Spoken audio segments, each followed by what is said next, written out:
بسم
الله الرحمن الرحيم. السلام عليكم ورحمة الله وبركاته.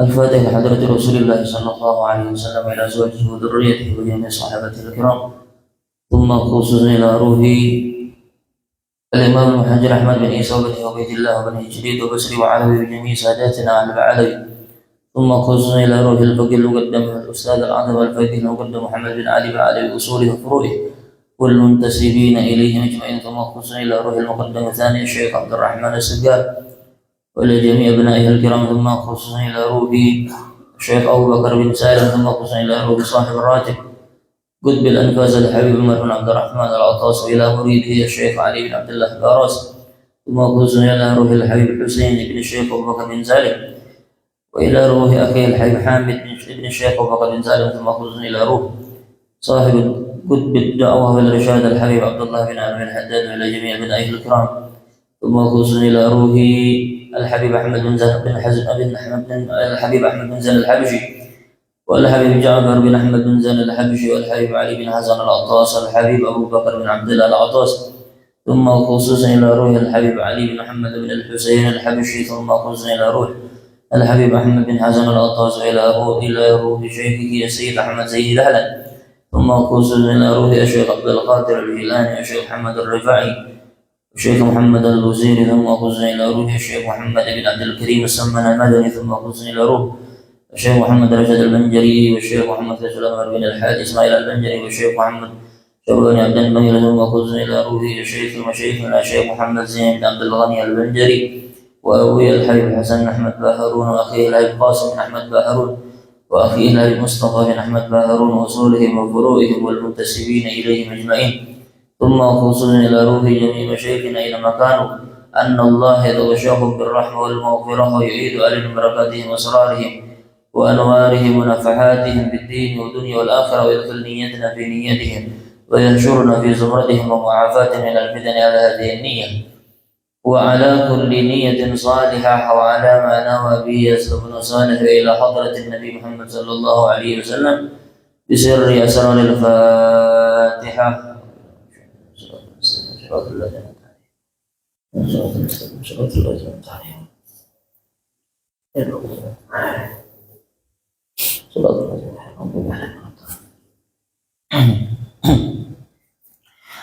Bismillahirrahmanirrahim. Alhamdulillahirabbil alamin wassalatu wassalamu ala sayyidil mursalin sayyidina Muhammadin wa ala alihi wa sahbihi ajma'in. Subhanaka la ilma lana illa ma 'allamtana innaka antal alimul hakim. Tub 'alaina ya rabbana innaka antat tawwabur rahim. Rabbi shrah li sadri wa yassir li amri wa hlul 'uqdatam min lisani yafqahu qawli wa saddid lisani. Bismillahirrahmanirrahim. Qala al-mu'allif rahimahullahu ta'ala wa nafa'ana bihi wa bi 'ulumihi fid dharain amin. Ila qawlihi, bismillahirrahmanirrahim, ila qawlihi wa kun min ibadir rahman alladhina yamshuna 'alal ardi hawnan wa idha khatabahumul jahiluna qalu salama walladhina yabituna li rabbihim sujjadan wa qiyama walladhina yaquluna rabbana srif 'anna 'adhaba jahannama inna 'adhabaha kana gharama innaha sa'at mustaqarran wa muqama walladhina idha anfaqu lam yusrifu wa lam yaqturu wa kana baina dhalika qawama والذين لا يدعون مع الله إلها آخر ولا يقتلون النفس التي حرم الله إلا بالحق ولا يزنون ومن يفعل ذلك يلقى أثاما والذين لا يشهدون الزور وإذا مروا باللغو مروا كراما والذين إذا ذكروا بآيات ربهم لم يخروا عليها صما وعميانا والذين يقولون ربنا هب لنا من أزواجنا وذرياتنا قرة أعين وجعلنا للمتقين إماما. Bismillahirrahmanirrahim. Di antara wasiat Al-Habib Ali bin Hasan Al-Attas sebagaimana beliau membacakan daripada firman-Nya Allah Subhanahu wa taala bahwa di antara sifat-sifat hambanya Allah sebagaimana yang mungkin sudah kita bahas di pertemuan sebelumnya bahwa di antara sifat-sifat hambanya Allah adalah mereka yang berjalan di atas muka bumi itu dalam keadaan tawadhu, rendah hati. Dan apabila ada yang mengajak bicara atau mengejek di antara orang-orang yang jahil, maka mereka akan berkata dengan kalimat yang baik atau memilih menjauh dari pembicaraan. Artinya ketika ada orang yang jahil mencoba berbicara atau mengajaknya berbicara atau bahkan mengejek, maka ketika itu balasan orang-orang hamba yang dikasihi oleh Allah, mereka akan menjawab dengan jawaban yang baik atau bahkan menjauh dari pembicaraan tersebut. Makanya kan Al-Imam Hasan Al-Basri Al-Imam Hasan Al-Basri pernah satu kali ketika beliau duduk dengan beberapa murid beliau, ketika itu ada tiba-tiba seorang laki-laki yang rupanya itu menjelekkan Al-Imam Hasan Al-Basri, menyambat berhadapan bahwasanya engkau begini. Semua sifat-sifat jelek itu semua dilemparkan kepada Imam Hasan Al-Basri.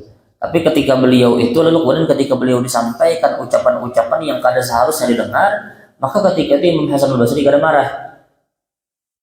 Tapi bahkan ketika mendengar ucapan dari orang tersebut, bahkan Imam Hasan Al-Basri itu kesannya seakan bahagia, senang. Di antara perkataan orang tadi adalah ya murai, wahai orang yang ria. Jadi Imam Hasan Basri itu disebut oleh orang tadi wahai murai, wahai orang yang ria. Maka ketika disebutkan dengan kalimat-kalimat yang kada seharusnya diucapkan tersebut, Imam Hasan Basri malah senang kesannya, kayak bahagia. Lalu kemudian ketika melihat ekspresi daripada Imam Hasan Basri itu senang ataupun bahagia, maka orang tadi bertanya, kenapa jadi sebabnya ini bisa jadi ketawa nih? Padahal ini lagi menyambat nih, lagi menjelekkan dengan berbagai macam ucapan yang kada baik. Tapi kenapa Imam Hasan Basri ini justru malah senang? Maka ujar Imam Hasan Basri, qad dzakarta ismi alladzi yansa ahlul bilad. Ujar Imam Hasan Basri, sungguh engkau telah menyebutkan namaku yang mana banyak lupa terhadap nama itu di antara orang-orang penduduk negeri ini. Artinya semua penduduk negeri ini mereka melupakan namaku itu. Ujar Imam Hasan Basri, yang orang ria itu adalah termasuk namaku Imam Hasan Basri. Yang mana banyak di antara penduduk negeri ini yang mereka melupakan terhadap nama tersebut. Atau Imam Hasan Basri nangka itu. Yang kita kan artinya kita melihat bagaimana orang-orang yang terdahulu itu, orang salafun saleh, mereka tuh menanggapi hal-hal yang padahalnya kesan mengejek, tapi mereka melihat dari sisi positifnya. Nah inilah makanya ujar Allah Subhanahu wa taala di dalam Al-Qur'an, di antara sifat-sifat hambanya Allah, apabila ada orang yang mengejek atau orang mengajak bicara kepada mereka di antara hamba-hambanya Allah tersebut, maka mereka akan menjawab dengan jawaban yang baik atau bahkan at-tasallub, menjauh dari pembicaraan tersebut. Walladzina yabituna lirabbihim sujjadan wa qiyama, yang mana mereka itu menghabiskan malamnya untuk Allah Subhanahu wa taala sujjadan wa qiyama, dalam keadaan bersujud dan dalam keadaan berdiri. Artinya sembahyang di waktu malam, sembahyang. Mungkin rasanya ulun sudah bahas juga di pertemuan sebelumnya bahwasanya apa perbedaan tentang sembahyang tahajud dengan qiyamul lail. Nah, mungkin ulun sedikit ulangi lagi bahwasanya sembahyang tahajud itu adalah sembahyang yang kita kenal, artinya sembahyang yang sahnya itu dianggap ketika orang itu selesai atau baru setelah bangun daripada tidurnya. Ketikanya bangun dari tidur, maka barulah saat itu sembahyang tahajud itu bisa dihitung. Kalau seandainya ada orang yang sembahyang habis isya langsung sembahyang, apa itu dianggap? Maka itu sembahyang dianggap sebagai qiyamul lail. Qiyamul lail ini umum, lebih umum, bahkan sembahyang tahajud itu termasuk daripada qiyamul lail.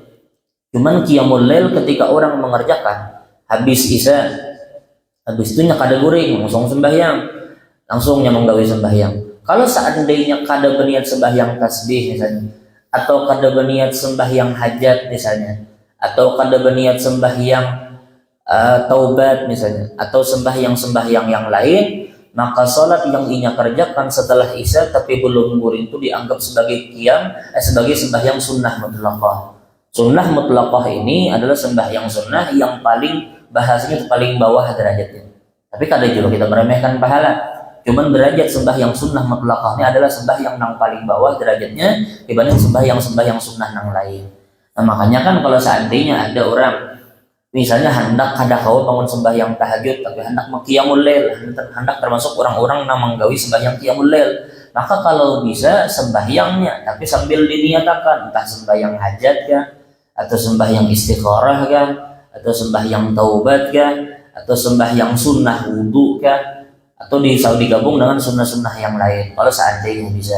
Kalau seandainya bingung penghendak berniat apa, ya sudah, seandainya pun bingung juga hendak sembahyang apa-apa, silahkan pian sembahyang dengan niat sembahyang 2 rakaat karena Allah Ta'ala tanpa menyebutkan sembahyang apa, maka sudah termasuk daripada sunnah mutlaqah. Ulun sampaikan sekali lagi, pahala sunnah mutlaqah ini pahalanya itu adalah pahala yang paling sedikit dibanding pahala sunnah-sunnah kan, sembahyang sunnah yang lain. Kalau seandainya pun bisa, lebih ulun sampaikan, lebih ulun rekomendasikan atau lebih ulun anjurkan adalah pian sambil mengqadha sembahyang yang pian kerjakan, yang pernah pian tinggalkan. Kalau seandainya ada sembahyang yang pernah ditinggalkan, maka lebih afdol untuk pian mengqadha sembahyang tersebut, dan pahalanya kada kawa dibandingkan bahkan dengan sembahyang sunnah Nabi yang lain. Nah, itu kalau bisa dibanding pian cuman mengerjakan sembahyang sunnah mutlaqah tanpa kita meremehkan sembahyang tersebut. Cuman kan masih banyak sembahyang yang lain yang bisa kita kerjakan. Nah, itu maksudnya. Nah, ketika selesai misalnya pian guring lalu kemudian bangun dari guring, maka barulah itu terhitung sebagai sembahyang tahajud. Dan sembahyang tahajud ini pahalanya luar biasa. Makanya kan dikatakan simal auliya, bahwa ini adalah alamat para wali. Nah, itu sembahyang tahajud. Dan memang keadaan orang yang sembahyang tahajud tersebut dengan orang yang kada sembahyang tahajud itu pasti berbeda, pian. Coba pian perhatikan ketika pian sembahyang tahajud, tapi kada jawaban kita ini mengetes Tuhan, kada juga. Cuman supaya melihat perbedaan di mana di antara orang yang sembahyang tahajud dan orang yang kada sembahyang tahajud. Orang yang sembahyang tahajud itu biasanya keadaannya ringan, nyaman, hatinya lapang ketika melewati hari tersebut. Berbeda dengan orang yang kada sembahyang tahajud. Nah, itu menjadi kelebihan orang-orang yang sembahyang tahajud di waktu malam. Dan pula orang yang sembahyang tahajud ini besar kemungkinan doanya pasti dikabulkan oleh Allah. Artinya termasuk orang-orang yang mudah dikabulkan doanya oleh Allah Subhanahu wa Ta'ala. Itu salah satu keutamaan orang yang sembahyang tahajud. Dan banyak lagi keutamaan-keutamaan yang berkaitan dengan sembahyang tahajud yang mungkin itu akan masuk dalam pembahasan menyendiri kan. Intinya sembahyang tahajud ini dikerjakan habis pian habis pian guring atau habis pian tidur. Kalau seandainya sebelum guring, maka sembahyang tersebut dihitung sebagai sembahyang sunnah mutlaqah kalau seandainya kada dibarengi dengan sembahyang sunnah Nabi yang lain. Nah, itu. Nah, di mana di antara sifat-sifat atau di antara ciri-ciri hambanya Allah adalah mereka menghabiskan malam dengan mengisi dengan tahajud, dengan bersujud dan dalam keadaan berdiri. Artinya mereka sembahyang dalam keadaan berdiri dan dalam keadaan bersujud. Lalu kemudian di antara sifat-sifat atau di antara alamat-alamat hamba-hambanya Allah adalah sebagaimana Allah ceritakan di dalam Al-Quran, walladzina yaquluna rabbana srif 'anna adzab jahannam inna adzabaha kana gharama. Yang mana mereka, ujar Allah, yaquluna, mereka berkata, artinya mereka berdoa, rabbana srif 'anna, ya Allah hindarkanlah daripada kami azab jahannam, daripada azab neraka. Artinya hindarkanlah kami daripada azab neraka atau azab jahannam, inna adzabaha kana gharama, karena sesungguhnya azab daripada jahannam itu kana gharama, amat membinasakan. Amat membinasakan. Makanya kan ujar Al-Imam Hasan Al-Basri, kullu gharimin yufariqu gharimah illa jahannam. Orang nang kan goroma itu kalau di dalam bahasa Arab itu bisa diartikan orang nang berhutang. Artinya ujar Imam Hasan Al-Basri, kullu gharimin yufariqu gharimah illa jahannam. Setiap orang nang menghutangi, pasti orang nang menghutang itu pasti ada beberapa waktu yang ia tuh bakal memisahi orang nang dihutangi. Misalnya pian menghutangi orang, kadang mungkin pian 24 jam mau umpati orang tersebut. Atau misalnya ada orang yang sudah jatuh tempo hutangnya, pian menagih, kadang mungkin pian ke 24 jam mengiringi orang tersebut untuk ditagih hutangnya. Artinya ujar Imam Hasan Al-Basri, setiap orang yang menghutangi tersebut pasti ada beberapa waktu yang ia itu harus berpisah dari orang yang dihutangi, kecuali jahannam, kecuali neraka. Yang mana kalau orang tuh diisi hutang untuk masuk ke dalam neraka, maka nerakanya akan senantiasa meliputinya. Itu maksudnya. Mudah-mudahan Allah hindarkan kita daripada azab neraka.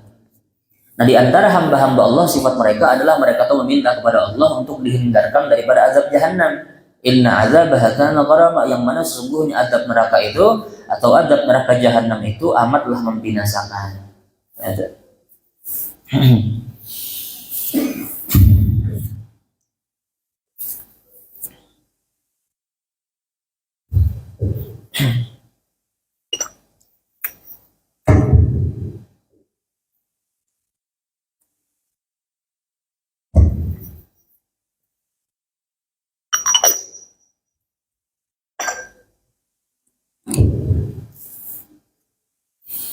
Makanya kan di antara sahabat itu ketika mereka mendengarkan tentang perihal neraka ini adalah mereka orang yang paling takut. Makanya kan di antara salah satu ceritanya adalah cerita sahabat Nabi yang bernama Hanzalah. Jadi Nabi itu berisi sahabat yang bernama Hanzalah. Hanzalah ini satu kali pernah tiba-tiba berjalan hendak mendatangi Rasulullah. Ketika hendak mendatangi Rasulullah, tiba-tiba di tengah jalan bertemu atau berpapasan dengan Abu Bakar. Ketika berpapasan dengan Abu Bakar, maka Sayyidina Abu Bakar bertanya, wahai Hanzalah, hendak kemana ikan? Ujar Hanzalah, ulun hendak menemui Rasulullah. Ujar Sayyidina Abu Bakar, apa hendak menemui Rasulullah? Maka ujar Hanzalah tadi, qad nafaqa Hanzalah. Ujar Hanzalah, wahai Abu Bakar, ini Hanzalah ini sudah jadi munafik. Artinya ketika itu Hanzalah mengklaim dirinya bahwa sudah menjadi munafik. Maka ketika itu Abu Bakar bertanya, lima, kenapa? Ujar Hanzalah, wahai Abu Bakar, ketahuilah ketika aku duduk bersama Rasulullah, ketika Rasulullah menjelaskan neraka, aku merasa seakan-akan neraka di sebelah kananku. Dan ketika Nabi menjelaskan tentang neraka, maka aku merasa seakan-akan neraka itu di sebelah kiriku. Ketika bermajelis dengan Rasulullah. Tapi ketika aku kembali ke rumah, saat itu aku kembali tertawa dengan anak-anakku, kembali disibukkan dengan pekerjaanku, kembali disibukkan dengan permasalahan rumah tanggaku. Maka ujar Hanzalah, wahai Abu Bakar, maka saat itu aku merasa aku ini sudah munafik. Di hadapan Rasulullah luar biasa, merasa surga di sebelah kanan, neraka di sebelah kiri. Tapi ketika kembali ke rumah, kembali tertawa lagi dengan anak cucu, kembali lagi tertawa dengan permasalahan duniawi, kembali lagi sibuk dengan urusan pekerjaan, kembali lagi disibukkan dengan perkara rumah tangga. Ujar Hanzalah, aku merasa bahwasanya aku ini adalah orang munafik. Aku hendak menemui Rasulullah. Maka ujar Sayyidina Abu Bakar, idzan qad nafaq Abu Bakar. Ujar Sayyidina Abu Bakar, Abu Bakar, kalau seperti itu berarti aku pun sudah termasuk orang yang munafik. Karena aku merasa nangka itu juga Sayyidina Abu Bakar. Lalu kemudian ujar Sayyidina Abu Bakar, ya sudah, ayo kita berdua menemui Rasulullah. Akhirnya berdua menemui Rasulullah. Ketika menemui Rasulullah, ketika di hadapan Rasulullah berceritalah tentang permasalahan ini. Ujar Hanzalah, ya Rasulullah, qad nafaq Hanzalah. Ujar Abu Bakar, ya Rasulullah, qad nafaq Abu Bakar. Maka ketika mendengar aduan dua sahabat tersebut, maka Nabi ini merasa heran. Kenapa tiba-tiba merasa bahwa diri kalian yang munafik? Ujar Nabi. Ujar Hanzalah, ya Rasulullah, kalau seandainya ulun bersama pian, ulun merasa surga di sebelah kanan, neraka di sebelah kiri. Tapi ketika ulun kembali ke rumah, ulun kembali tertawa, kembali disibukkan dengan perkara dunia, kembali disibukkan dengan perkara pekerjaan, kembali lagi disibukkan dengan perkara istri dan segala macam. Maka ulun merasa ulun ini sudah menjadi orang yang munafik. Maka ujar Nabi, apa ya jawaban Nabi? Ujar Nabi, ya Hamdalah, sa'ah fasa'ah. Ujar Nabi, wahai Hamdalah, waktu itu ada waktunya. Ujar Nabi, ada waktunya memang. Kapan harus tertawa, kapan harus kadang-kadang kita mengingat tentang akhirat. Ujar Nabi, kalau seandainya sepanjang hari kalian terus mengingat yang seperti awal tadi, la safahatkumul malaikat. Niscaya malaikat itu akan mencium tangan kalian. Ujar Nabi, kalau seandainya kita seharian bilang serius terus mengingat akan akhirat, artinya ujar Nabi, sa'ah fasa'ah, ada waktunya juga. Kapan harus tertawa, kapan harus bahagia, kapan harus kesannya tuh kayak berhimung-himung, bersenang-senang, berbahagia, dan kapan juga waktunya untuk serius memikirkan tentang akhirat. Karena ujar Nabi, kalau seandainya sepanjang hari yang model kayak mengingat akhirat terus, la safahatkumul malaikah, disini malaikat itu akan mencium tangan kalian. Ya Nabi. Nah di sini kan kita hendak mengambil pelajaran, ulun mengambil pelajaran adalah bagaimana sahabat itu luar biasa memperhatikan permasalahan akhirat. Bahkan sekelas Hamdalah berkata, ketika aku duduk bersama Rasulullah, aku merasa surga di sebelah kanan dan surga sebelah kiri. Ya kan ujar Nabi, lau araftum, kalau seandainya kalian tahu, ujar Nabi, la bakaitum katsiran wa la lahittum qalila. Kalau seandainya kalian tuh tahu nih tentang permasalahan akhirat, tentang permasalahan huru hara akhirat, hari kiamat kelak, maka ujar Nabi, la bakaitum katsiran. Di sini kalian akan menangis lebih banyak, wala dhahiktum qalila, dan kalian akan tertawa lebih sedikit. Karena mau kada mau, azab neraka ini adalah azab yang kada bujur-bujur, kada berujung. Bayangkan biar 1 hari di akhirat kelak bagaikan 1000 tahun di dunia. Itu orang yang diazab di akhirat. Makanya kan ada orang yang sebagian ulama yang menghitung, sebagian ustaz tuh ada sebagian ustaz yang menghitung bagaimana hitungannya ketika orang di hari kiamat kelak, ketika orang di akhirat kelak melihat berapa waktunya lamanya di dunia. Maka orang-orang di akhirat kelak melihat berapa lamanya di dunia, cuma melihat kisaran hidup di dunia itu kan sampai 20 detik. Kalau dihitung dengan waktu di akhirat kelak. Artinya ketika orang sudah sampai ke akhirat, barulah sadar bahwa masa hidupnya di dunia itu adalah masa yang amat pendek. Makanya kan di antara rahmat yang Allah berikan kepada umat Nabi Muhammad adalah dijadikan umurnya itu adalah umur yang paling pendek. Kan kadang-kadang kan orang tuh, kenapa ya umat Nabi ini yang paling pendek umurnya, kasihannya aja. Oh bukan kasihan, justru di situ Allah memberikan rahmatnya, berkasih sayang. Kenapa? Karena Allah ini mau umat Nabi Muhammad itu ada terlalu lama merasakan huru hara dunia. Disibuk memikirkan dunia, terus dunia itu ibarat senangnya pun kan susah juga tuh. Hendak nyaman dulu, misalnya hendak makan nyaman, keluar dulu mencari makan. Hendak makan nyaman, masak dulu mencari bahan. Kan uyuh dulu nih. Bahkan hendak guring aja dulu. Hendak guring itu harus mencari posisi yang nyaman dulu. Kan berbahaya masalah guring aja loh. Kadang-kadang kita ribet sedikit. Nah kayak itu artinya kan di dunia itu kan artinya dunia itu ibarat nyamannya pun susah. Makanya di antara rahmat Allah kepada umat Nabi Muhammad adalah dijadikan umurnya yang paling pendek supaya kada merasakan terlalu lama huru hara dunia nih. Karena pada hakikat ketika sepanjang-panjang umur orang di dunia, makanya akan melihat waktu di akhirat itu jauh berbeda. Barulah sadar bahwa waktu di dunia itu amatlah pendek. Yang mana dihitung itu bahkan nggak ada sampai 20 detik. Kalau seandainya orang di hari akhirat kelak melihat masa hidupnya di dunia dulu. Karena 1 hari di dunia itu bagikan 1000 tahun satu hari di akhirat bagikan 1000 tahun di dunia.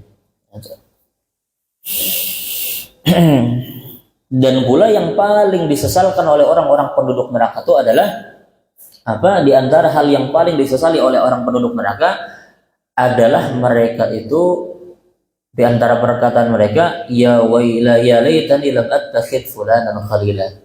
Di antara penyesalan mereka adalah salah mencari kawan.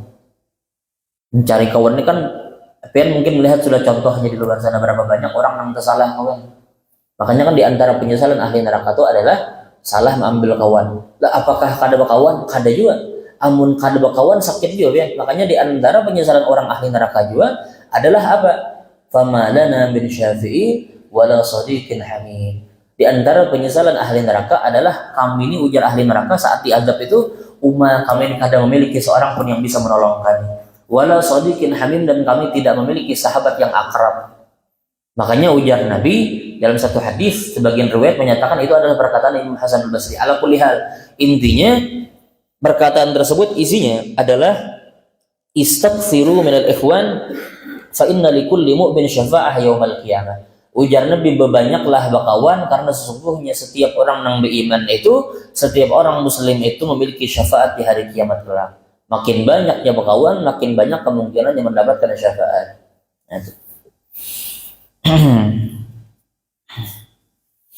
Nah, inna azabah kana gharama, sungguhnya azab neraka jahanam itu amatlah membinasakan. Inna hasa'at mustaqarran wa muqamat, yang mana neraka itu adalah sepaling buruknya tempat menetap dan tempat untuk berdiam.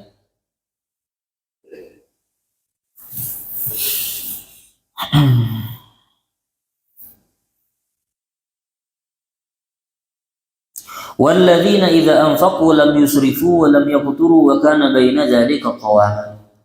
Dan di antara sifat-sifat hamba Allah adalah apabila mereka berinfak atau mengeluarkan hartanya, lam yusrifu, tidak berlebih-lebihan. Walam yaqturu, dan tidak juga terlalu kikir. Jadi ketika mengeluarkan duit itu kada terlalu jor-joran, kada juga terlalu medit, sedang. Wa kana baina dzalika qawama, dan adalah ia di antara itu adalah qawam mutawassit, menengah. Kada terlalu belit, kada juga terlalu boros. Tapi memang ada sebagian di antara pendapat Ibnu Abbas, di antara sahabat Nabi yang bernama Ibnu Abbas itu berkata bahwasanya di dalam perkara baik, artinya perkara baik ini kan artinya pian tahu nih, maksudnya mengeluarkan duit ke arah baik ini, mungkin pian paham sudah kayak apa maksudnya. Maka ujar Ibnu Abbas, ketika perbuatan baik itu, ketika ada satu perbuatan baik, maka ketika orang mengeluarkan harta untuk tujuan melakukan hal yang baik, maka tuh kada ada kata boros sebanyak apapun itu. Nah misalnya nih pian, misalnya diisi duit misalnya banyak luar biasa, 10 miliar misalnya. Lalu pian keluarkan 10 miliar tersebut untuk pembangunan masjid. Apakah boros? Maka kada termasuk boros. Kenapa? Karena itu semua diberangkatkan atau diarahkan kepada hal yang baik. Nah, itu menurut Ibnu Abbas. Cuman itu tadi, kalau seandainya kita hendak nangkai itu kan artinya kan iman tuh harus kuat. Sebagaimana Sayyidina Abu Bakar, makanya kan Nabi bahkan Nabi itu memisah, di mana kejadian bagaimana Abu Bakar itu hendak menyumbangkan hartanya. Ketika Abu Bakar hendak menyumbangkan hartanya, maka ketika itu Nabi persilahkan. Jadi ketika itu Sayyidina Abu Bakar itu mengeluarkan semua hartanya dan Nabi persilahkan, silahkan biar Nabi. Tapi ketika datang Sayyidina Utsman bin Affan yang hendak menyumbangkan semua hartanya, maka Nabi menahan Sayyidina Utsman. Ujar Nabi, cukup setengah aja, dan setengahnya sisakan untuk keluargamu. Nah, artinya di sini Nabi menunjukkan bagi orang yang mampu bagus, kalau seandainya sepenuhnya. Cuman kan kadar iman itu beda-beda. Ya kalau seandainya mampunya misalnya 10 juta, mampu mengeluarkannya 100.000 ya silahkan. Kalau seandainya 50.000 ya silahkan. Asal jangan 1.000. 1.000 tuh banget lagi tuh. Artinya kan di sini di antara sifat-sifat hamba-hambanya Allah adalah mereka tuh ketika menginfakkan hartanya, maka mereka tuh kada berlebih-lebihan dan kada juga terlalu kikir. Tapi ujar Ibnu Abbas bahwa di dalam perkara baik, di dalam hal yang bermanfaat, maka ketika itu kada ada kata boros. Lam yusrifu wa lam yaqsuru, dan tidak terlalu kikir, dan di antara keduanya itu mutawassit, menengah. Ada juga di antara gambaran yang mana orang itu tersebut kada dianggap boros sekalipun harus mengeluarkan uang yang banyak, bilangan berapa, harus mengeluarkan uang yang banyak. Di antara gambarannya adalah orang fi mas'alatul utur, di dalam permasalahan minyak harum. Kalau orang tuh mengeluarkan harta bermiliar-miliar misalnya untuk minyak harum, apakah termasuk boros? Apakah termasuk boros yang dilarang di dalam agama? Maka kada termasuk. Karena utur ini, minyak harum ini memiliki keistimewaan sendiri. Sebanyak-banyak apapun orang mengeluarkan harta untuk tujuan minyak harum, maka kada termasuk pemborosan. Begitupun juga fi mas'alatud diyafah, di dalam permasalahan menjamu tamu. Di dalam menjamu tamu maka kada ada kata boros. Sebanyak apapun orang mengeluarkan uang, maka kada termasuk pemborosan daripada harta yang dikeluarkan untuk tujuan tamu. Makanya kan sebagaimana Imamul Qalyubi pernah bercerita di dalam kitab beliau An-Nawadir, bagaimana beliau itu mengutip berbagai cerita yang mana orang itu mengeluarkan harta, lalu menjamu tamu, mengeluarkan harta dengan menyembelih kambing. Orang nang datangnya seikung aja, tapi satu kambing disembelih. Karena kalau seandainya kita tuh kan berlebihan mana? Bahkan orang Arab ini pun kalau seandainya pian tanyakan mana sanggupnya makan kambingnya sebagian, seekor itu dimakan, kecuali berhari-hari.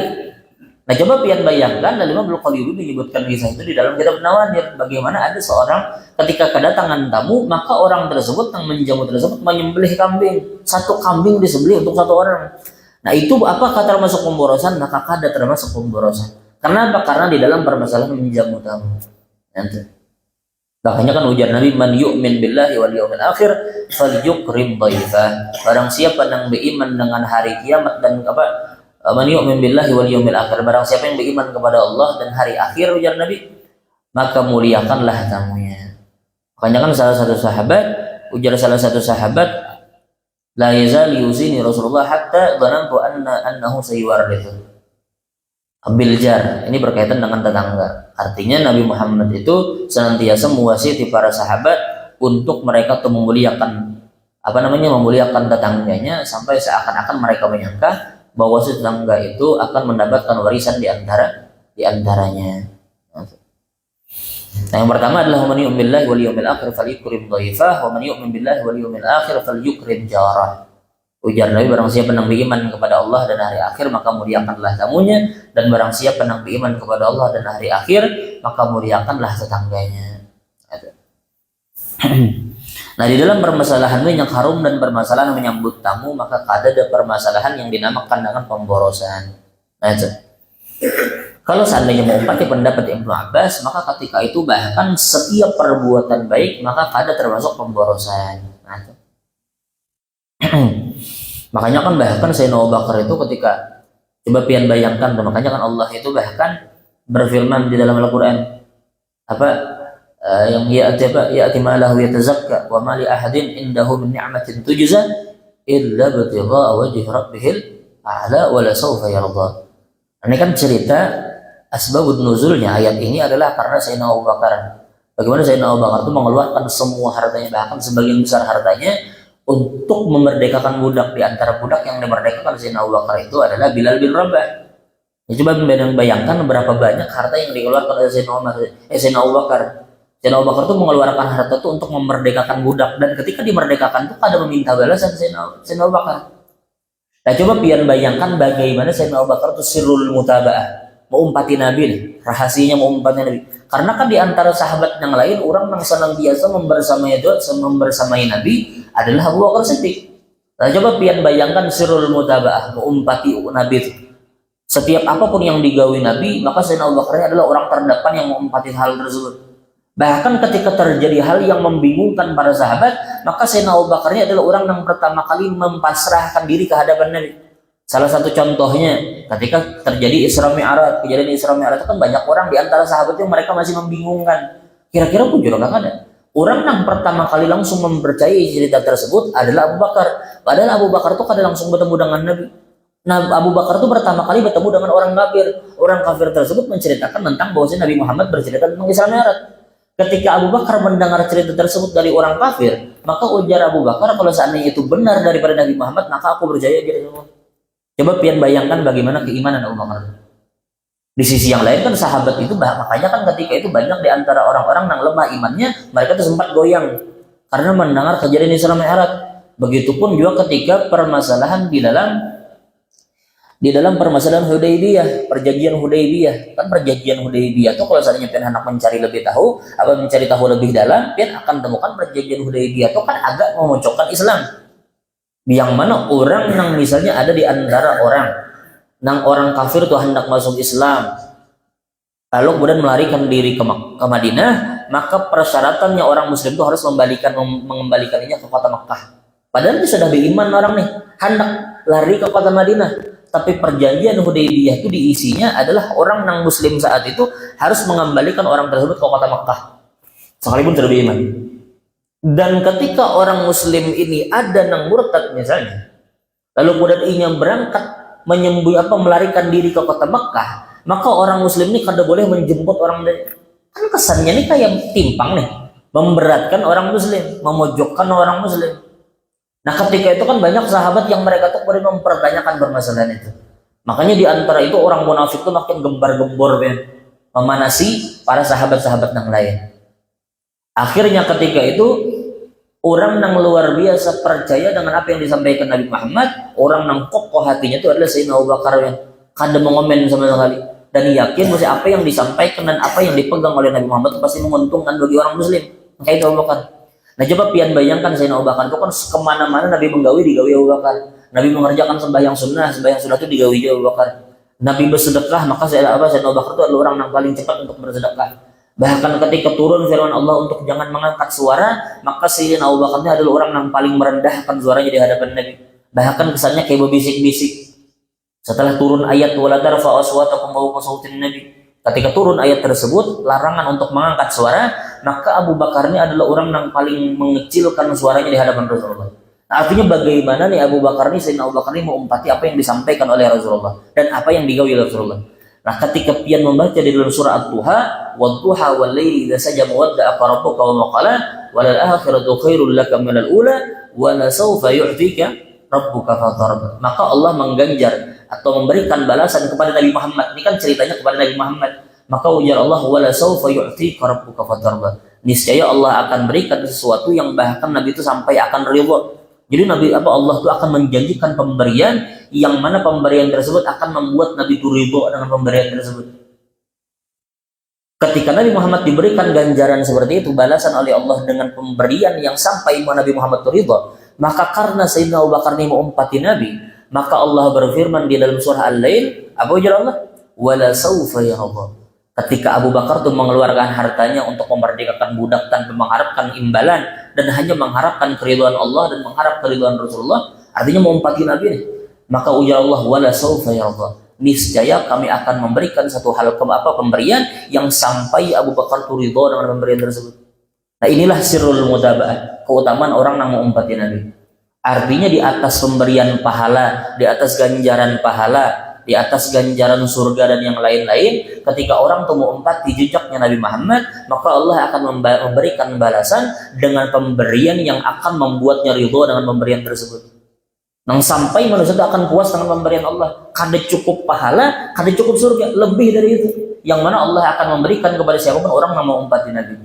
Makanya kan di antara pujian orang-orang soleh kepada orang soleh yang lain adalah apa? Fahuwa kamalul mutaba'ah. Adalah orang tersebut adalah orang yang sempurna mengumpati Nabi Muhammad. Itu menjadi pujian bagi ulama ke ulama yang lain, bagi orang soleh ke orang soleh yang lain. Mereka memuji bahwa sesimpulan itu adalah orang yang luar biasa mengumpati Nabi Muhammad. Itu pujian. Di atas pujian dibanding orang du karamah, orang memiliki karamah. Di atas itu adalah pujian ketika orang menyebutkan bahwa seorang tersebut adalah orang yang luar biasa sempurna mengumpati Nabi Muhammad. Nah, itu. Habis dah waktunya. Habis. Wallahu a'lam bishawab. Mudah-mudahan sedikit ini memberikan kita manfaat dunia akhirat. Allah ampuni dosa kita, Allah ampuni dosa keluarga kita, Allah ampuni dosa sanak jiran kita. Mudah-mudahan Allah tutup aib dan kekurangan kita, mudah-mudahan Allah tutup mata kita daripada melihat aib dan kekurangan orang lain. Mudah-mudahan Allah Subhanahu wa taala mengkaruniakan kita keturunan yang saleh-salehah. Mudah-mudahan pada akhirnya Allah wafatkan kita dalam keadaan husnul khatimah, ba'da tulul umur fi sihatin wa khairin wa ala hadhihi wa ala kulli niyatin salihah wa ala ma nawa bihi sabna salih ila hadratin Nabi Muhammad sallallahu alaihi wasallam bi sirri asraril Fatihah. Shiratal mustaqim shiratal ladzina ta'ala. Ihdina shiratal mustaqim shiratal ladzina ta'ala wa al maghdubi alaihim waladdallin. Amin. Bismillahirrahmanirrahim. Alhamdulillahirabbil alamin wassalatu wassalamu ala sayyidil mursalin sayyidina Muhammadin wa ala alihi wa sahbihi ajmain. Allahumma ighfir lana wa li walidina wa li masyayikhina wa li jami'il muslimin wal muslimat wal mu'minina wal mu'minat al ahya'i minhum wal amwat. Rabbana taqabbal minna innaka antas samiul alim wa tub 'alaina ya rabbana innaka antat tawwabur rahim. Rabbana atina fid dunya hasanah wa fil akhirati hasanah wa qina adzabannar. Billahi subhana rabbika rabbil izzati amma yasifun wa salamun alal mursalin walhamdulillahi rabbil alamin. Ulul min tahalal min ridha.